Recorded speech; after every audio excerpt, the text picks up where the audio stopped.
Disebutkan dalam sebuah riwayat dari Amr bin Shu'aib, dari ayahnya, dari kakeknya, bahwasanya Nabi SAW pernah gelisah satu malam. Beliau tidak bisa tidur. Maka salah satu istrinya, yang kebetulan Nabi SAW menginap di rumahnya pada malam itu, menanyakan kepada Nabi SAW, ada apa dengan anda ya Rasulullah? Anda gelisah tidak seperti biasanya nih. Biasanya tidak seperti ini, bisa tidur. Sekarang kok nggak bisa nih? Maka Nabi SAW menjawab mengatakan, inni kuntu asabtu tamratan tahta jambi fa'akaltuha wa kana indana min tamri sadaqah fa khashitu an takuna minhu. Aku tadi sebelum tidur naik di ranjang ini sempat mendapatkan sebutir kurma di sampingku, di sebelah ranjang. Lalu aku memakannya, sedangkan di sisi kita atau di rumah kita ini terdapat kurma sedekah. Dan Nabi SAW termasuk tidak boleh memakan sedekah. Beliau menerima hadiah tapi tidak makan sedekah.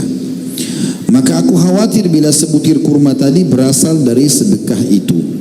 Hadis ini riwayat Imam Ahmad dengan sanad sahih. Ulama menanggapi mengatakan betapa mulianya penjagaan terhadap sumber makanan yang halal oleh Nabi SAW.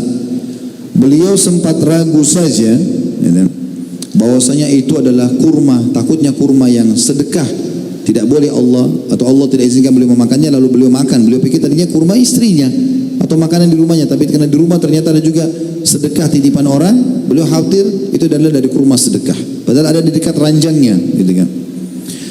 Maka beliau pun sudah cukup untuk gelisah. Begitu juga dengan riwayat yang lain atau mirip dengan ini yang dikatakan oleh Nabi SAW, inni la anqalibu ila ahli fa'ajidu tamrata sakitatan ala firashi fa'arfa'uha li'akuluha thumma akhsha an takuna sadaqatan fa'ulkiha.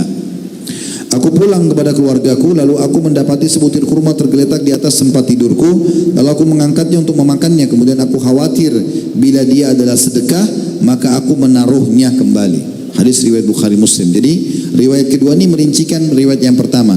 Artinya Nabi SAW tidak sempat memakannya. Kalau dalam riwayat yang kedua, beliau begitu mengangkat mau masuk ke mulutnya, teringat ternyata di rumah ada sedekah, ada kurma sedekah di depan orang, maka beliau tidak jadi memakannya, lalu melemparnya atau membuangnya kembali atau meletakkan kembali. Ini bentuk kehati-hatian Nabi SAW. Salah satu contoh dalam meninggalkan sumber yang